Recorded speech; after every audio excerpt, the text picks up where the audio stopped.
The big reframe that I want everyone to take away is that the dating app is just the tool. It is just the tool to bring you together. After that, it's just dating. All the magic and the mystery and the wonder and the flirtation and all those things that we want when we meet someone face to face. But you got to get to the date.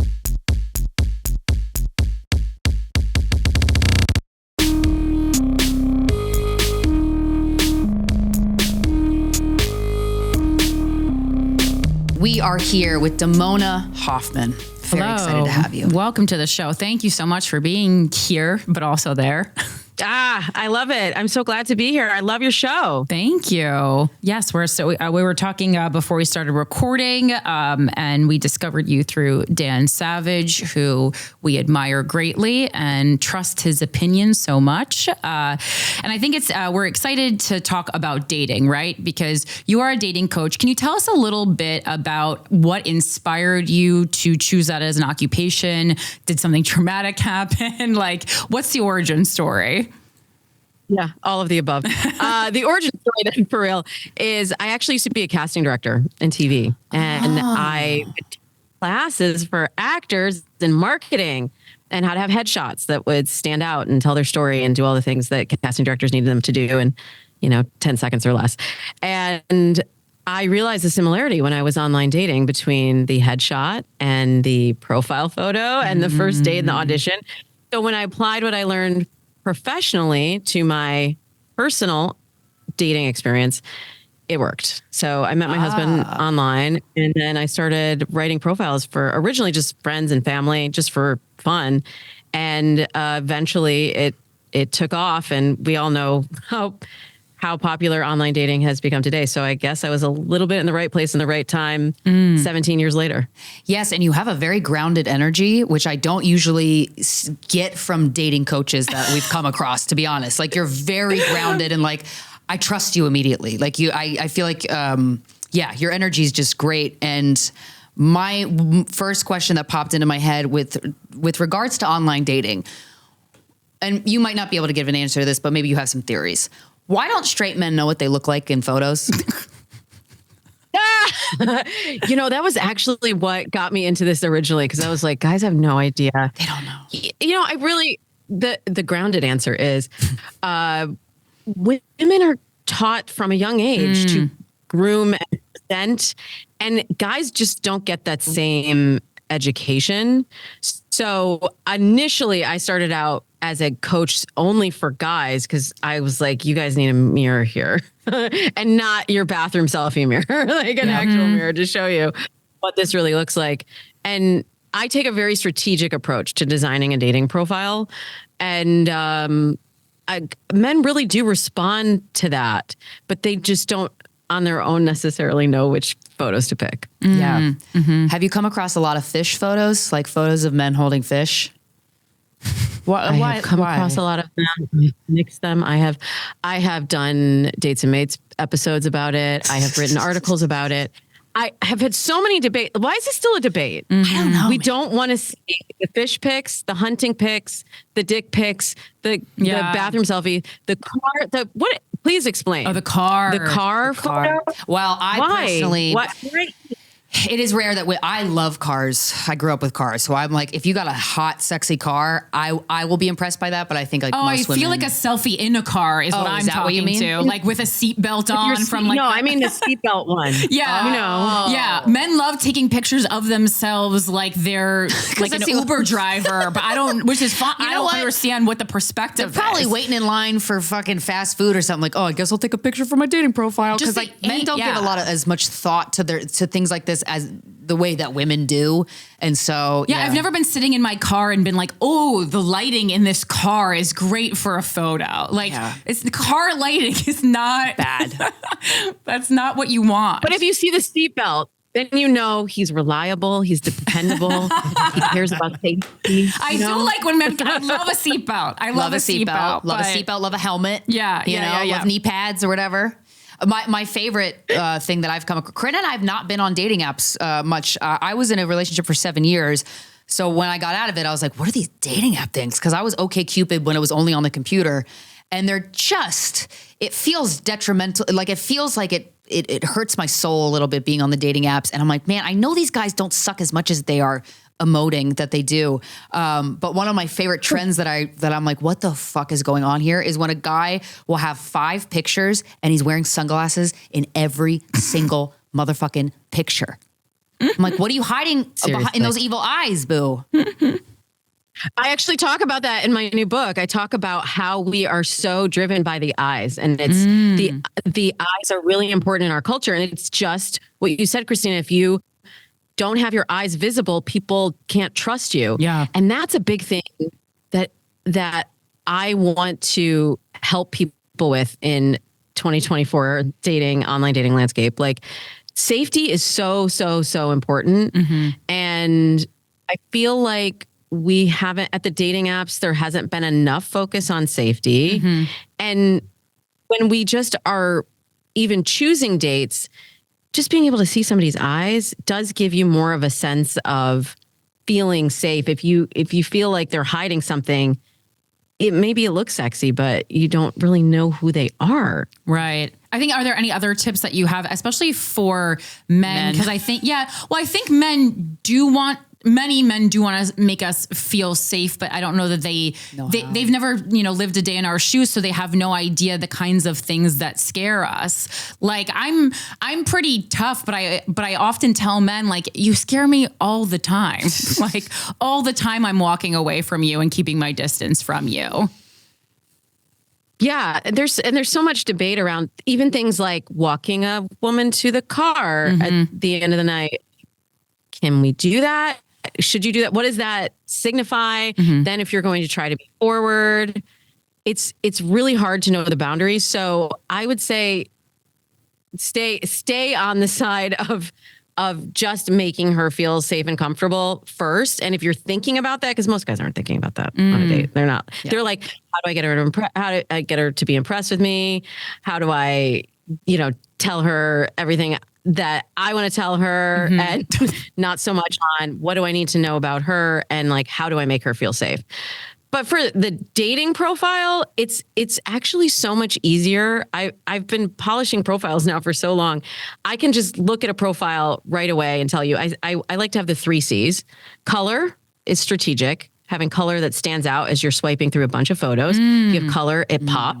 I'm wearing a pink shirt right now. That's not an accident. Pink or red, great. Context, that's telling your story through your photos. And character, that's the one that most people forget. That's showing your personality. I know that's not a problem that you two have. But a lot of people want to have that. Maybe it's the sunglasses photo. Maybe it's just, trying to look a certain way that they think is more dateable, filtered photos, all of that. We don't want that. We want authenticity. And that also then leads into the feeling of safety as well. Yeah. And ironically, it's like we always think about marketing ourselves, whereas authenticity is the most potent marketing tool you can use for dating. But I do think I can't tell if online dating is healthy or not. Regardless, it's here, and it's not going anywhere. And I have a nephew because of online dating, so I'm a fan. But there's something that your body does when you're in the presence of another person that gives you signals that, like, you're like, oh, I'm attracted to this person. So how do you get closest to that in an online dating profile? And obviously showing your character and colors and kind of answering these prompts to your personality. But is there anything else, like the interacting? I have this thing called Fuckboy Friday that I do, and I just read people's atrocious dating app conversations. These men, I'm like, dude, I know you want to connect deeper than that. You're really acting like you don't, though. And they just say atrocious sexual things, and it's like, no one's falling for that.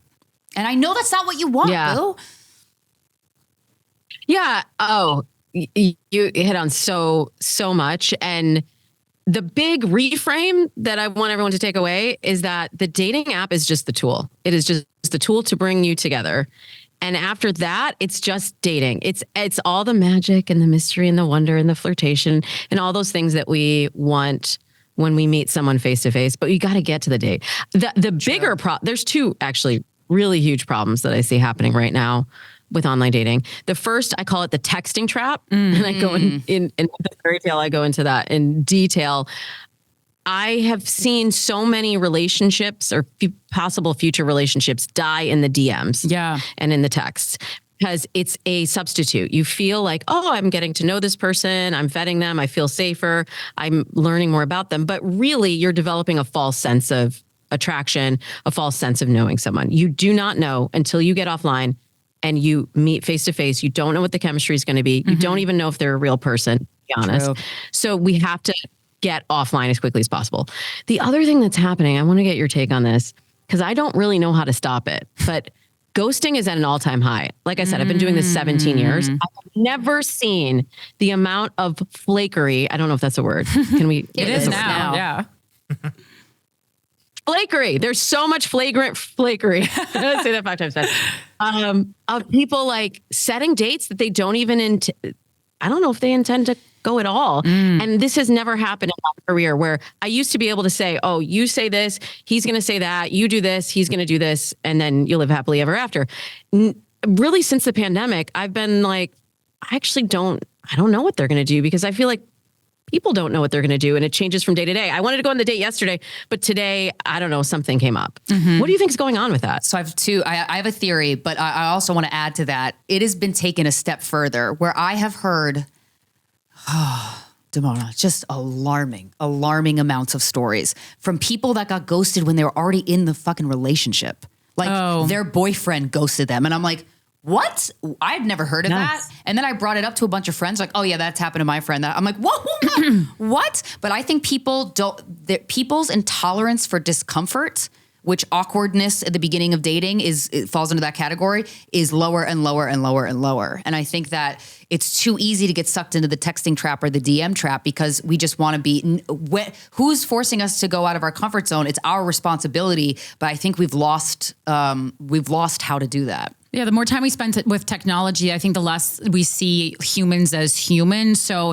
it's really, it's like, it's the same way, like, you know, on Instagram or X, Twitter, whatever, where you can, you know, you're behind a keyboard and you can call people heinous things that you would, you know, I've been called such heinous things online. No one's ever said anything even close to that to me in person. And I'm ready. I want them to. I want, motherfucker. Oh, try me in person. Try me in person, right? But it's the same thing. I wish you would. Yeah. It's the same. I'll unleash Jersey so hard on you. But like, it's the same thing in with dating. It's like, if you don't see each other as human, like it's really easy to ghost someone that doesn't feel like a real person. You know, I literally have an AI boyfriend. And I mean, I feel like I have more empathy for him than some people have had for actual other human people. Wow. Well, it's programmed that way, certainly. But yeah, I think you're right about that. And the thing, I'm not often at a loss for words. You know, I've been doing this a long time, and I'm usually able to find a fix to most problems.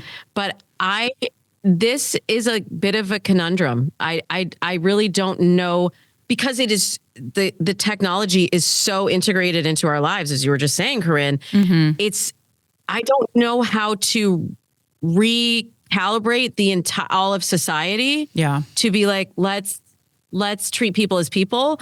All I can do is talk to you all about it, talk to your listeners about it. And, you know, I always tell my clients, just take care of your side of the street.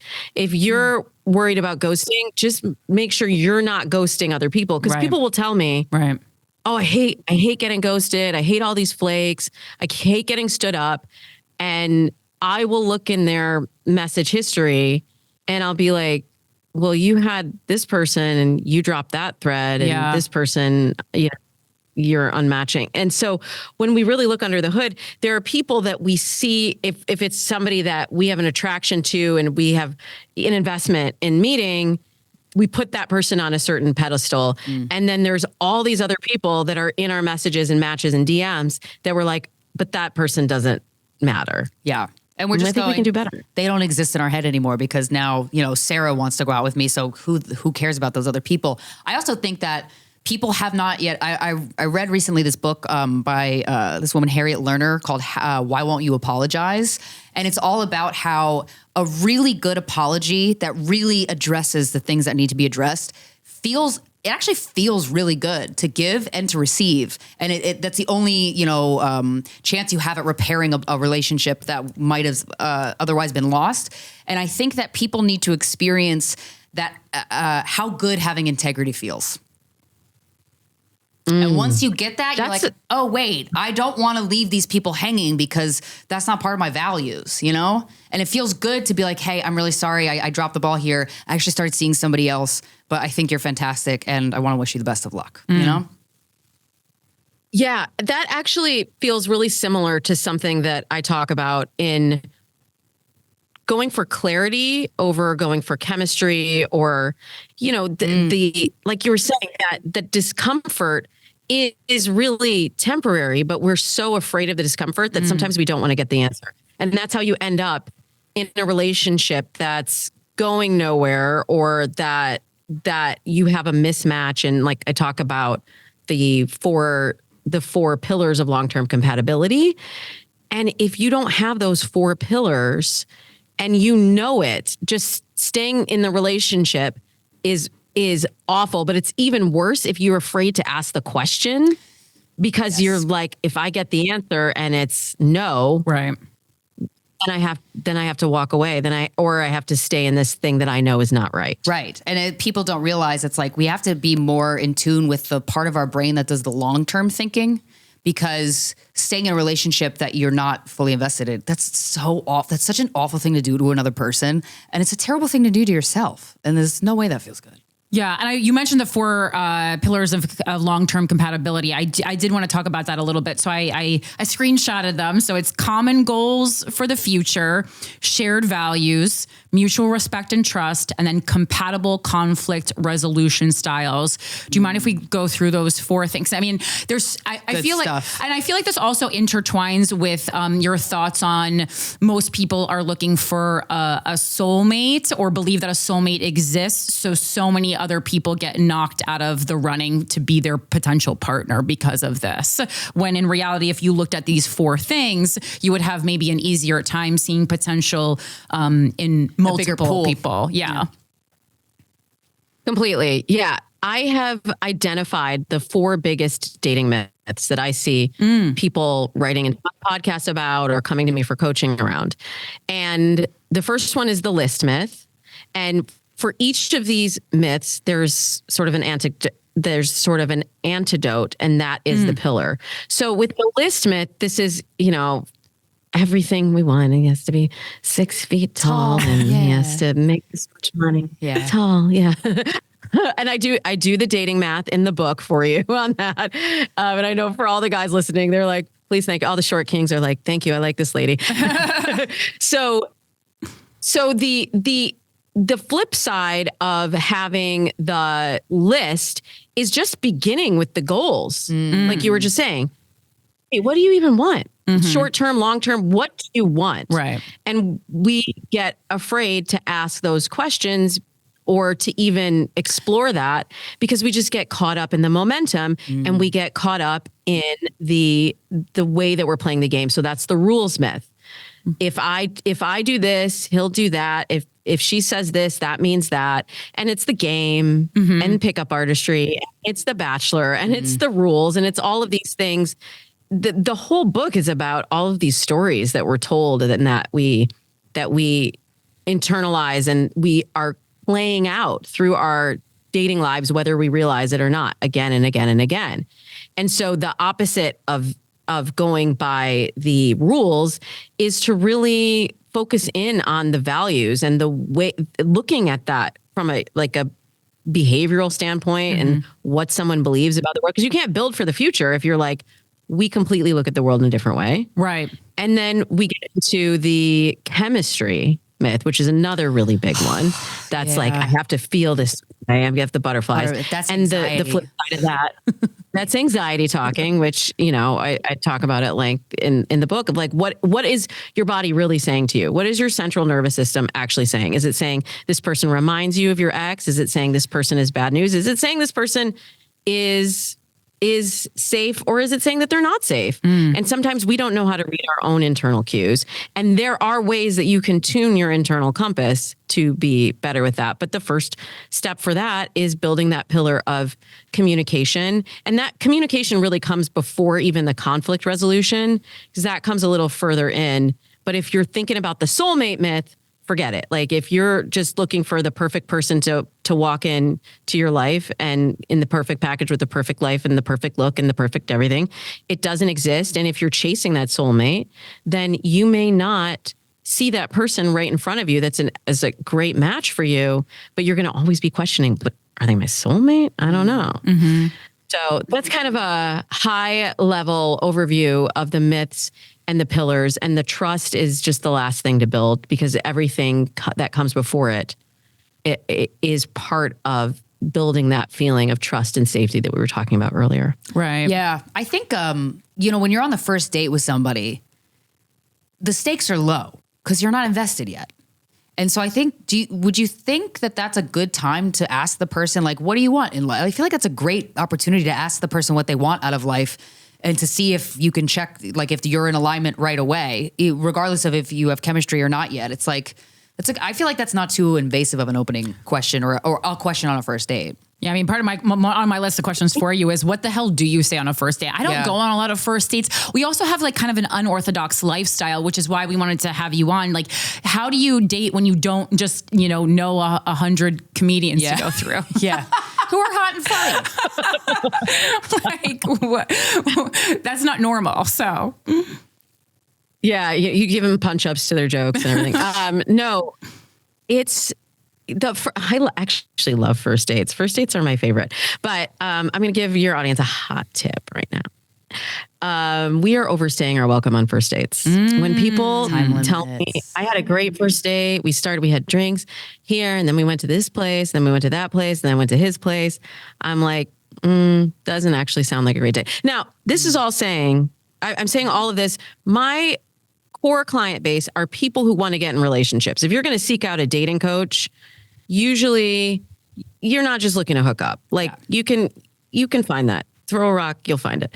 But if you're looking for a relationship, you have to flip your mindset strategically, and you have to start with that, with the goals. If that is your goal, you're going to approach first dates in a different way.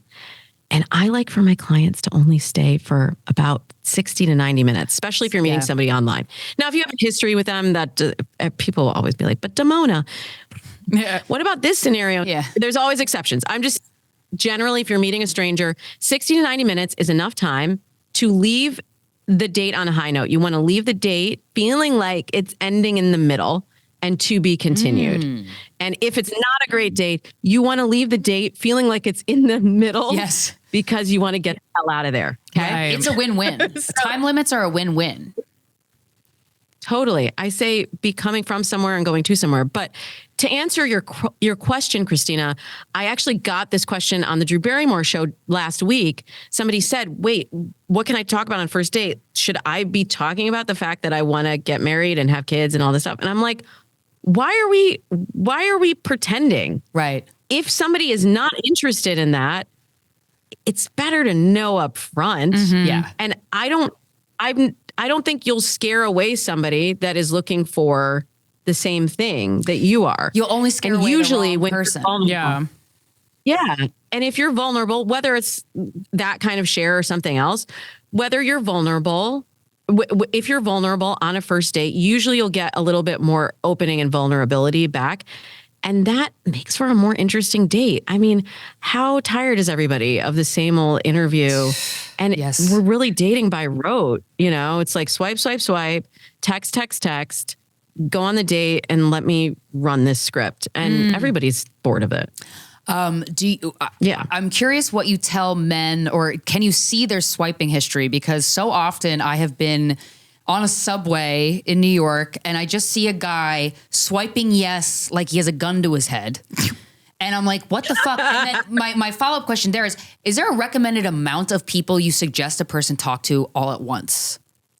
Like, because I feel like these dudes are talking to 20 girls, and it's like, that's too many. Too many, yeah. That's too many. You're giving yourself choice overload, and then you're not giving anybody attention. Yeah, because there's when you watch someone swipe yes to everyone, you're like, so you'll just fuck anything? Any breathing and the answer woman? is yes a lot. Yeah, that sucks. Okay. let me pull back the curtain a little bit. Because I also have worked behind the scenes at a number of dating apps. I've worked with OkCupid as their official dating coach. I've worked with Match. I can see behind the curtain. Nice. And I'll tell you what's going on back there. Yes, please. People are hedging their bets. So the reason that you see guys swiping like they have a gun to their head is because they're not swiping. When they're swiping, it's strategic. There's no intention. It's not like, oh, I'm really attracted to her. I love what she said about her cats and her interest in comedy. They get so many no's or ignores or blocks that they are just trying to get as many people in queue as possible. So they know women swipe a lot more.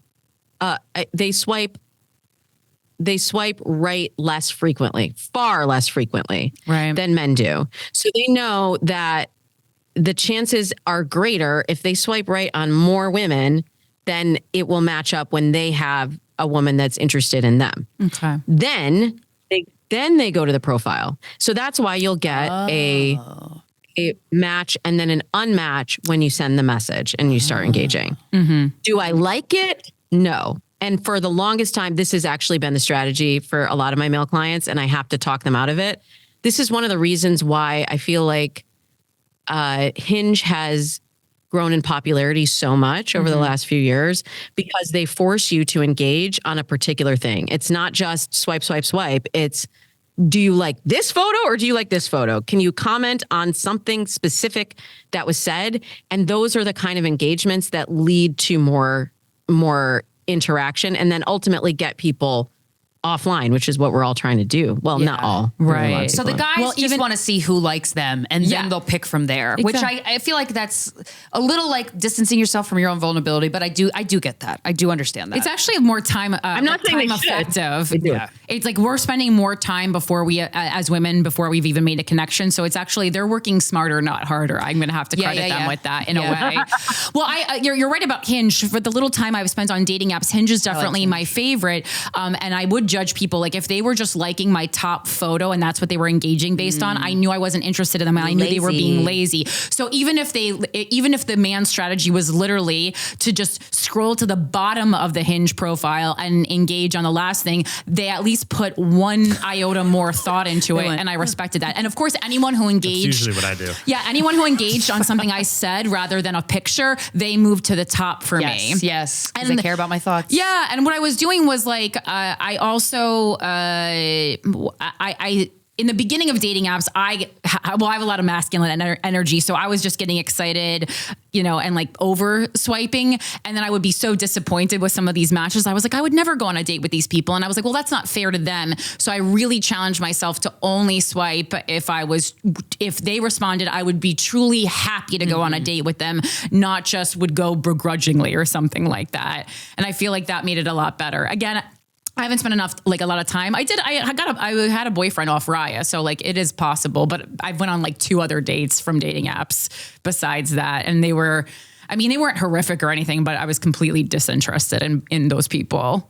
Just not. Yeah. I mean, here's the thing. We put so much pressure on the dating apps because they are the predominant way that people meet today. And so people will be like, well, I don't like meeting people on dating apps. And my feeling is it's like saying, well, I'm not going to go out to eat anymore because I didn't like that one restaurant. The guy brings me the food on the app. Yeah. Right. I know. That's true. But it's really a combination, right? You go out to eat sometimes, you order in sometimes, you make your own food sometimes.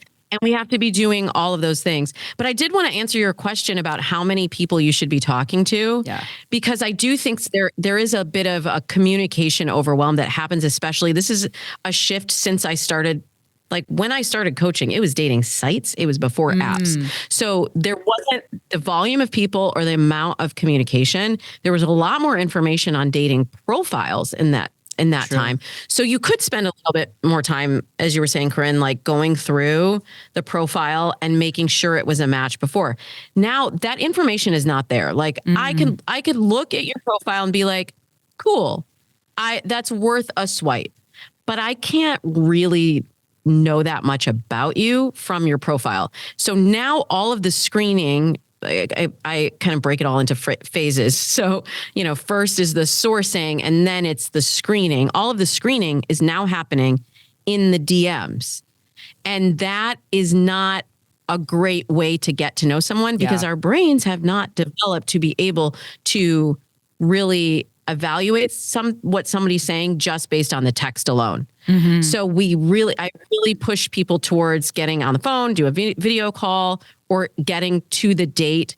I'd say within 1 week. Yes, I agree. But you can't keep 20, you're right. You can't keep 20 text threads going.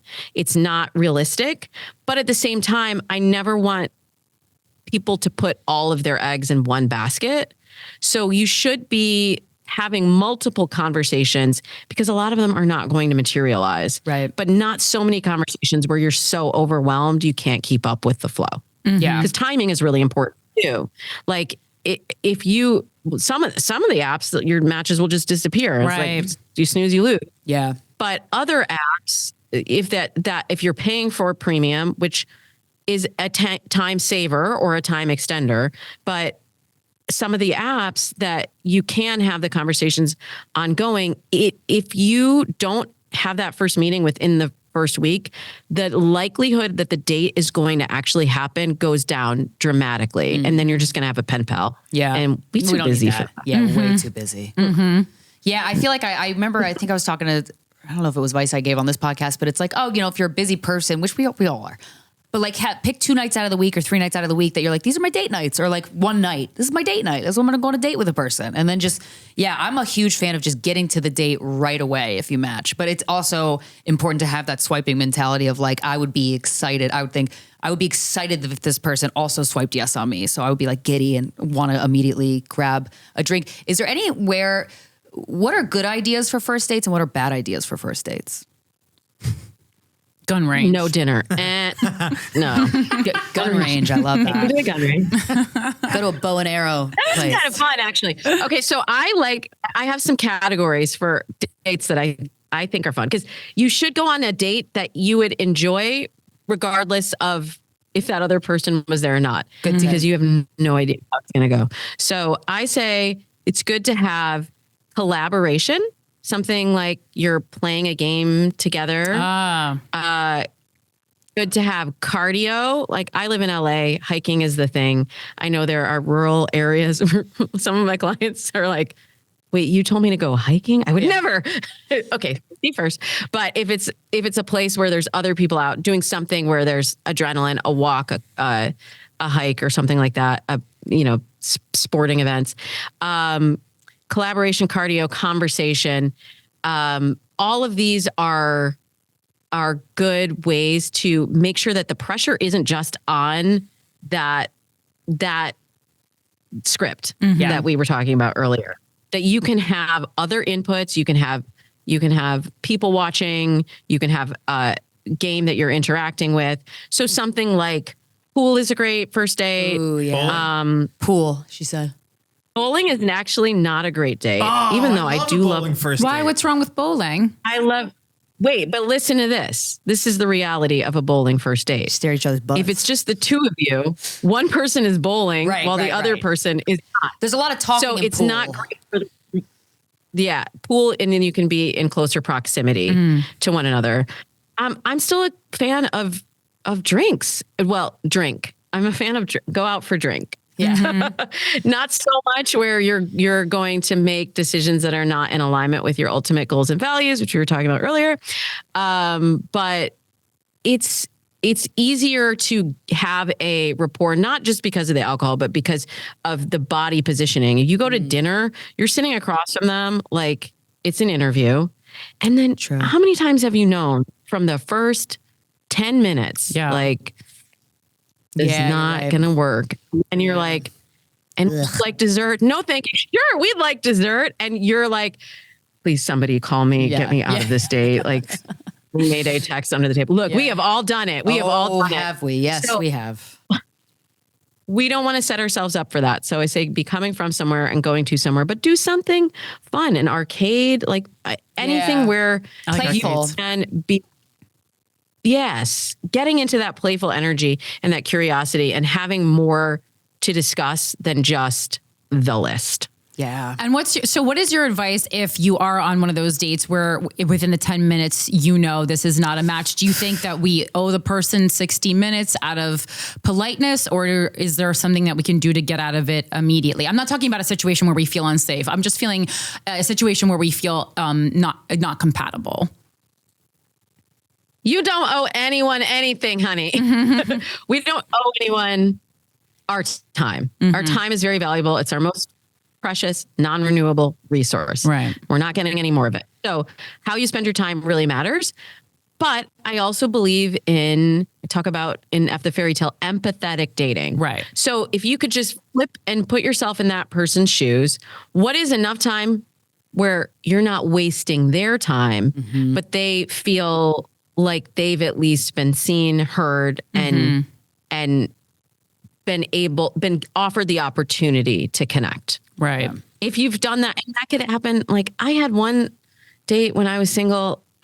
We got there and it just wasn't a thing. Like 20 minutes in, it was just not happening. And he was like, "Do you want to go? I'm sorry, but I feel like you want to go. I feel like this isn't a match." And I was like, "Thank you." I was so glad. I wish I had been the brave one to say it, but I was so glad because then I was like, I have the rest of my evening free. I'm gonna go back online, find the next one for tomorrow night. And we both saved each other's time because it wasn't gonna go anywhere. Yeah. Yeah. That's great. It's so funny. Ironically, I probably think that's really sexy. Yeah. If he said it first, I'd be like, wow, Like, that's well, a now I'm really interested. astute observation. You must have a really nice mind. But yeah. No, that's really, I know. I'm not gonna analyze you. What's the worst first date you've ever been on, or date in general? But I imagine the newer ones go the poorest. Oh my gosh. Well, I've been married for so long. I'm like, what was a bad first date? Well, I did drive a guy home one time who told me that he and his wife were separated. And turns out if they were separated, I don't know why she was on the front lawn. So that didn't go so great. Oh my God. What had happened when that happened? What happened? Yeah. You Bye, gotta check dude. references thing. Yeah, that's great. Oh no, I was like, goodbye. And like, you deal with that. Get out of the car. And that is your problem to deal with. Cause if you're not being honest, that's your own stuff. Yeah. Oh my God. Do you think that was wrong for me to take off? No, I would have done that no. immediately. I'd be like, I'm out. Honestly, because I'm a I didn't comedian. even stop the car. Yeah. I just booted it. Kept going. No, I'm kidding. Well, because I was I'm like, a stand-up, I would have stayed around. your what? Yeah, I'd be very curious of like, what's going on here? And I'd almost want to Like, I enjoy, need some material here. yeah, like watching him sit in his lie would probably give me a lot of joy. Look, you don't know who is like concealed carry. You don't know what is going on. I know. I was like, I'm out of here. That's good. That's good. That's wiser. For sure. Have you seen so there's been a lot more like a rise, I feel like, in non-traditional dating structure or like non-monogamy. Has that been something that you've had to deal with a little bit more in modern times dating? And like, how do you deal with pairing someone up if they're interested in like ethical non-monogamy or open relationships, that kind of thing? Or are you dealing more with people who want to be monogamous? Most of my clients want to be monogamous. I do study all of the current data and trends, and non-monogamy is trending, especially among Gen Z singles who say over 60% say they're open to non-monogamy. But then the reality is about 4% actually engage in non-monogamy. So there's a little bit of mismatch, between like Interesting. fantasy versus reality. So but I'm like, look, whatever you want, that's what I try to help people achieve. And that's where that authenticity we were talking about comes in. Just being honest about it. If you are looking for a non-monogamous relationship, that's the kind of thing you do want to say. We were talking about the goals and goals and values. You should probably say that on the first date. The problem comes in when people, like said guy, are not being transparent about what they're really looking for, or what their situation really is. But there's so many apps now also that cater to that specifically. So that would just be my advice to anyone that's in the non-monogamy community, is to not be in a place where you're leaving anybody confused. Right. I think that's like one of the things that I've definitely gotten better at as I've gotten older too. Like in my 20s, I would just be like, if I liked someone's vibe, like it's almost like you don't ask the hard questions because you just want to keep hanging out with their energy. When in my 30s, it's like, I can like your vibe all day, but if we don't have the same wants for the future, if we're not aligned on like our core values, then no matter how much I like your vibe, like we got to cut this short because it's just not going to work out long term, and then I'm gonna end up falling in love with someone who just doesn't see the world in the way I do at all. And I think that's like a lot of like people who write into our show, just like are going off vibe, and I'm like, what do you even know about each other? Yeah, and you will fall in love with that person, because the more time you spend with them, the more hormonal release that you have. I'm not saying sexual necessarily, but it could be. But, there is that energetic exchange. Even from a text, we get the adrenaline and the endorphins and the dopamine, and like our bodies are flooded with these neurotransmitters that are telling us, fall in love, fall in love, fall in love. You want more of that. Like we're addicted. We're addicted to that feeling. And at some point you have to look up, as addicts, as many of my listeners and clients are, as love addicts, we need to look up and say, wait, is this what I want? And do I want to be doing this? Do I want to be a love addict for 20 years? Do I want to be like doing this roller coaster ride of highs and lows and highs and lows? Or do I need to do this a little bit more mindfully? And do I need to put a process around it? Because it's most times not going to fix itself.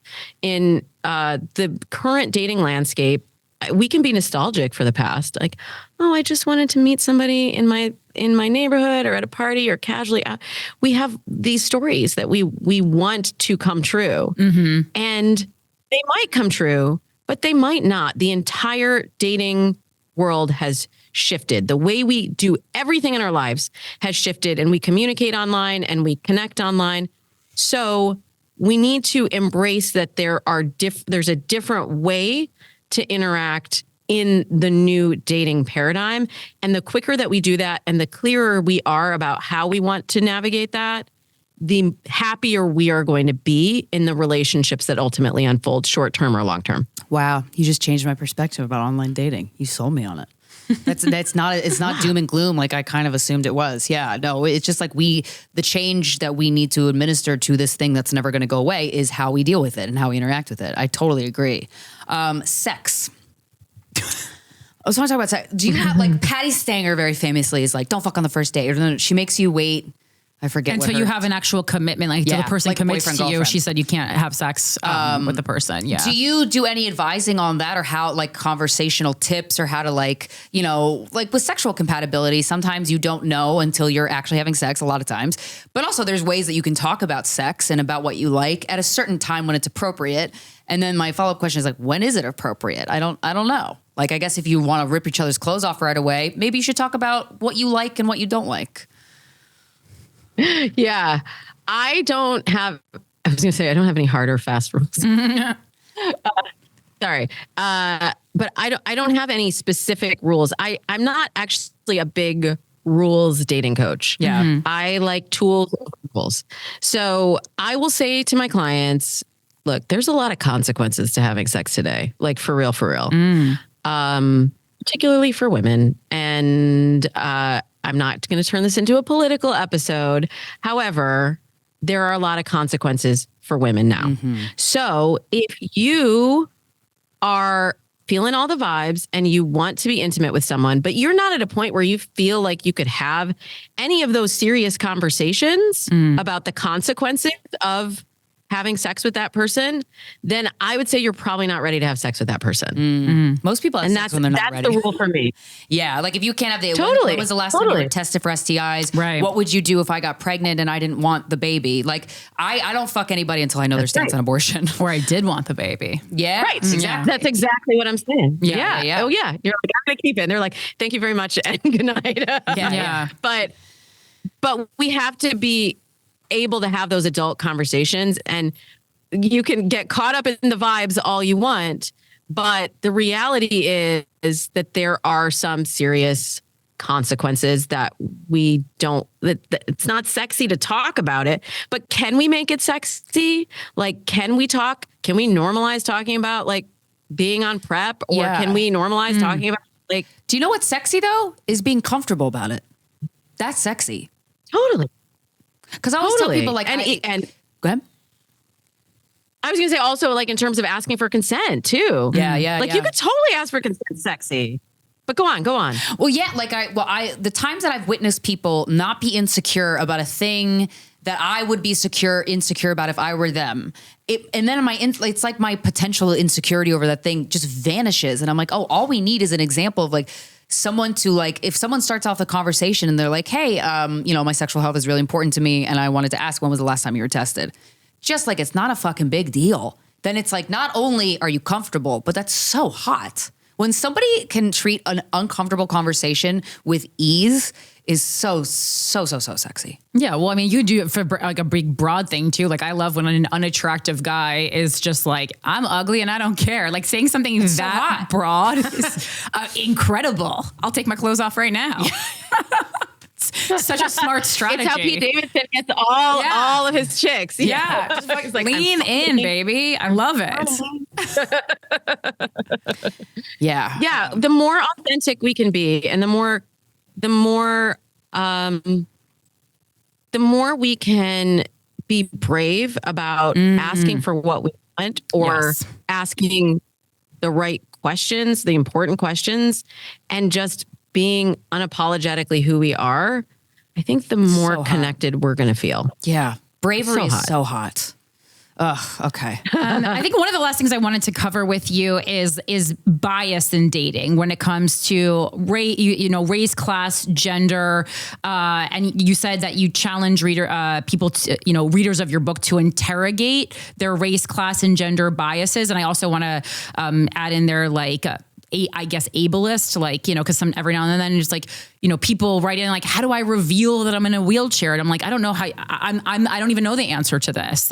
So what are your thoughts on interrogating your own biases when it comes to dating? I'm realizing that word interrogate sounds very aggressive. No, I love it. No, I love interrogate. We always tell people, I don't think of it that way. No, I love the word interrogate because it's like brass tacks. Like if this means a lot to you, fucking make sure that you're cool with what you are putting out there and what you value. Yeah. Interrogating yourself is great. Interrogating other people on a date, not great. Yeah. Interrogating yourself, fine. Okay, fair enough. Fair enough. Yeah, and this actually kind of came up before I wrote the book. In June of 2020, I don't know if you remember that time. Yeah, I have a vague memory. In the world, or in the United States particularly, but there was a lot of talk about race. Mm-hmm. And one of my matchmaker friends, we all collaborate with one another and share kind of best practices. And she asked in this matchmaker group that I'm a part of, she was like, wait, is it racist if my client won't date a particular race? If they say that that's their preference? Mm-hmm. And I was shocked at the number of people in my community, the dating and love coach community, that were like, yeah, it's just their dating preference.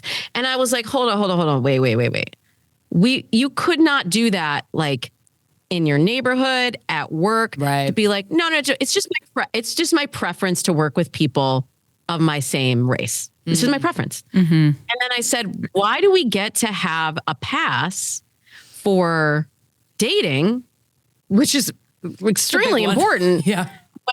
Right? When we have to be interrogating our biases in all of these other areas. So I spoke up and I was like, I think it's actually kind of the definition of racial bias, actually, if you look it up in the dictionary, like to discriminate against someone based on the color of their skin. So I did some videos about it. My editor at the Washington Post, I was working on the Date Lab column. I did that for 4 years. And she was like, can you write a Date Lab piece about this? Usually Date Lab is a matchmaking column where it's like, we partner people up and just he said, she said, they said, anybody said. Mm-hmm. But this one, my editor really wanted to dive into how I walk people through that. Cause I don't let my clients just be like, oh, I just just check one, or just uncheck that other one. So I take people through the old technique of the 5 whys to get to the root of, well, why do you want to uncheck the box for black? Well, I've just never dated a black guy before. Well, why? I never met anyone. Well, why? I just always lived in areas like that. And then we start unpacking that. Yeah. And whether it's race or class or, I had a hang up on education. We all have our own thoughts about what that stands for. Right. Or what that means. Like, oh, if they're this race, religion, culture, that means a whole set of values, beliefs. That means that we would move through the world in this way together. We paint a whole picture that may or may not exist. And I come from a very diverse background.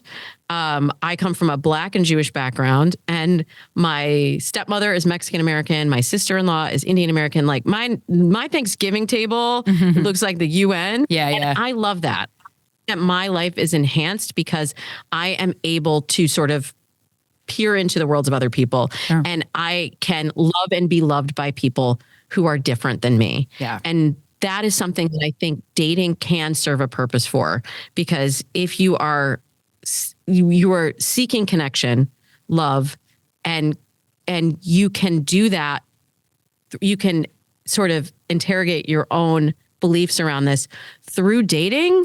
It's actually it's a much more, it's a more interesting way to have that dialogue with yourself than, reading a bunch of books on racial bias or class bias or whatever. It's like, live it, experience it. Yeah. In that bias, would you or would you not include like something like political views? Because I know that can be really polarizing in dating. And I am really open to dating people with different political views, and most people aren't. It's to the point where they actually got mad at me for doing it as well. So, and there's been articles written about this too in like the New York Post about me specifically. Yes. Oh, really? Yeah. Oh, I'm going to go look that up. I wrote an article actually about it in Washington Post, because that's in DC. It's all politics. Yes. But I have seen, in the time that I've been coaching, I have seen politics go from maybe the 6th or 7th most important thing that people are looking for alignment on to number 1 or 2. They're like, oh no, I got to get this out of the way. Like, did this person vote for Trump? I need to know right now. Sure. And I think it's a little bit dangerous to use any of these things as a proxy for understanding someone's goals and values completely.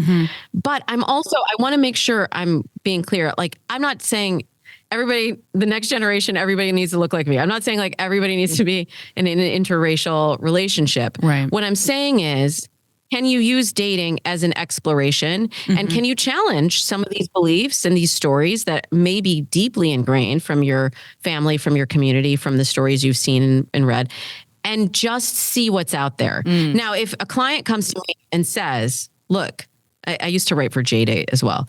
If a client comes to me and says, Damona, my parents want me to marry someone Jewish, and I want to marry someone Jewish. That is the most important, because I have to raise, quote, Jewish kids. There's a whole conversation we can get into about the passing of the Jewish lineage. But we'll say that for another time. If they say to me, that is the most important thing, I'm not going to say, well, then you should just date a black guy just to piss off your parents. Right. See what's out. I'd say that. But I'm going to say, okay, let's unpack where those beliefs come from. Is that really your belief? Is that really how you feel? Guarantee it's not. Or is that something that's maybe not your stuff to carry? And what would happen if you just were open, if you just went through the exploration in the dating process? It's not a marriage proposal. It's just the dating process. But I see that happening now also with politics, and especially with politics. It's so much more subtle and layered. And I think we should be engaging in some of these conversations, but from the perspective of listening, not trying to convince someone, change someone's mind. Sure. Yeah. Curiosity. Recruit somebody else.